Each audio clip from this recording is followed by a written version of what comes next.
ఇలా అంత వీరోచితంగా పోరాడాడు.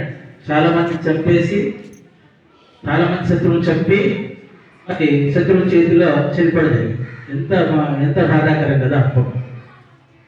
కానీ ఆ యుద్ధంలో ఆయన చేతిలో ఏమనింది? ఎంత యుద్ధం చేశాడు ఆయన? ఆయుధం ఉండింది. ఏమనింది? ఆయుధం. కాబట్టి ఆయుధం ఉంటేనే యుద్ధంలో పోరాడగలుగుతారు.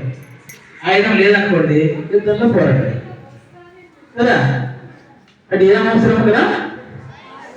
ఆయుధం అవసరం. ఏమవసరమా? ఏమవసరం? ఆయుధం అవసరం. మరి మన జీవితంలో బాగా రాణించాలంటే ఒక ఆయుధం కావాలి. ఏం ఆయుధం చెప్పండి చూద్దాం. ఏమాయుధం? మీరు ఏమాయుధం కావాలమ్మా? చదువు కావాలి. మరి ఆయుధాన్ని మీ దగ్గర సంపాదించుకుంటున్నారా? లేదు. ఆయుధం కోసం శ్రమిస్తున్నారా? లేదు. మా ఆయుధం కోసం పట్టుదలతో కష్టపడుతున్నారా? లేదు. ఎవరో ఒకరు, ఇద్దరు, ముగ్గురు. ఇది 2025, ఇంకో 10 ఏళ్ళ తర్వాత 2030 వస్తుంది. వస్తుందా రాదా? అప్పుడు మీ పరిస్థితి ఏంటి? ఏంటి మీ పరిస్థితి? చెల్లెలు ఉండేవాళ్ళు అక్కడ ఉండేవాళ్ళు చదువుతుంది, అక్కడ చెల్లెలు ఉండేవాళ్ళు చదువుతుంది, ఓకే. అన్నదమ్ములు ఉండేవాళ్ళు చదువుతుంది, తమ్ముడు ఉండేవాళ్ళు చదువుతుంది, ఓకే. మరి అమ్మ ఉండేవాళ్ళు చదువుతుంది, అమ్మ ఉండేవాళ్ళు, నాన్న ఉండేవాళ్ళు చదువుతుంది, ఓకే. అందరికీ ఉన్నారు కదా. మరి 10 ఏళ్ళ తర్వాత పరిస్థితి ఎట్లా ఉంటుంది చెప్తున్నా? 10 ఏళ్ళ తర్వాత మీరు చదువుకోకపోతే, ఇప్పుడు చదువుకోకపోతే 10 ఏళ్ళ తర్వాత మీకు ఉద్యోగం ఉండదు. మీ అమ్మ నాన్న ముసలు లేకుంటారు పాపం. ఆ రోజు కదా మీ చెల్లెలు పెద్దగా ఉంటుంది, పెళ్లి చేయాలి. ఇంట్లో పరిస్థితులు చాలా హీనంగా ఉంటాయి. ఎందుకు? ఆ రోజు మీ పరిస్థితి ఇంట్లో ఎంత భయంకరంగా ఉంటుందంటే ఇంట్లో తినడానికి తిండి ఉండదు. మరి ఈరోజు ఏం చేస్తున్నాం మనము? ఆ పరిస్థితి రాకూడదంటే ఏం చేయాలి చెప్పండి చూద్దాం. ఏం చేయాలో గట్టి చెప్పాలా? అదే చేయండి. ఈ రోజు మీరు వేసే ప్రతి స్టెప్ ఒక్కొక్క మెట్టు ఎక్కుతూ పోతే 10 ఏళ్ళ తర్వాత ఎలా ఉంటుంది తెలుసా? మీ ఇల్లు రూపం మారిపోతుంది. ఒక్క బెడ్రూమ్ కూడా లేని మీ ఇల్లు 2-3 బెడ్రూమ్ల ఇల్లుగా మారుతుంది. ఇది శాసనం జరుగుతుంది. ఎందుకంటే మనం చూస్తూనే ఉన్నాం. మీ మధ్యలో మీ వెనకాల 4 హీరోస్ ఉన్నారు. చూడండి ఒకసారి వెనక లాస్ట్ చెట్టు నిలబడ్డారు. జీవితంలో కష్టపడి శ్రమించి ఇలా చదివే విధంగా కష్టపడ్డారు కాబట్టి ఈరోజు సార్ వాళ్ళు ఆ స్థితిలో ఉన్నారు. మీ ఎదురుగా మేడమ్స్ చూడండి. ఆ రోజు కష్టపడ్డారు కాబట్టి ఈరోజు ధైర్యంగా ఎంతో ముందుగా దేని ఎదిరించే శక్తితో ఉన్నారు. అది సాధించాలంటే చదువు, ఆ చదువు నిర్లక్ష్యం చేయదు.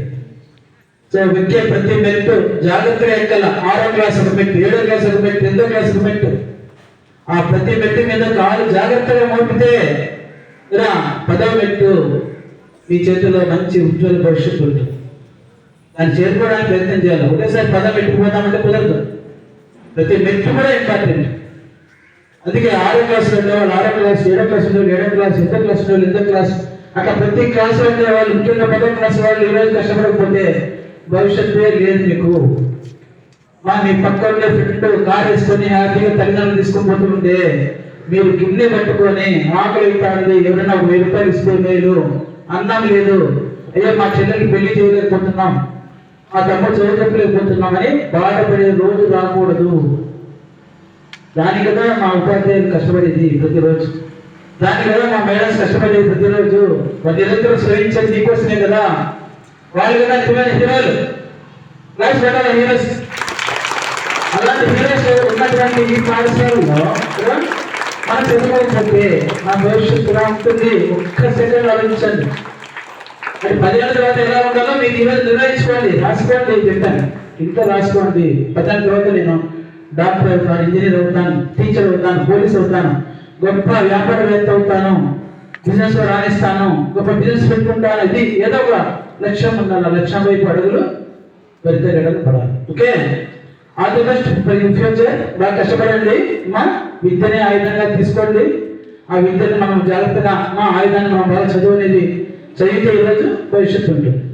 తర్వాత యూనిఫామ్స్ విషయానికి వస్తే మా ఇంట్లో చాలా మంది ఈరోజు 1వ తేదీ చెప్పాను కానీ కొంత ఇబ్బంది ఉంది టైలర్స్ దగ్గర. పాప టైలర్స్ ఈ ఊళ్ళో కొంతమంది ఉన్నారు నిజమే, కానీ మేము నిరంతరము అడగటి వాళ్ళని మెగా పేరెంట్స్ మీటింగ్ ఉంది మనకి 1 వీక్లో. ఎవరు కూడా ఓకే యూనిఫామ్ లేకుండా ఆ రోజు రాకూడదు. ఇక్కడ ప్రభుత్వం ఎంతో కష్టపడి ఇచ్చింది, దాన్ని మనం సద్వినియోగం చేసుకోవాలా. ప్యాంట్స్ కుట్టించినప్పుడు బాయ్స్ నేను స్టైల్ వర్క్ కింద కుట్టించాను చూడండి, ఇట్లా కుట్టాలి కిందికి. వాళ్ళు షూ వేసుకున్నప్పుడు చాలా హైట్ కనబడుతుంది, చాలా అగ్లీ కనబడుతుంది, గలీజ్ కనబడుతుంది.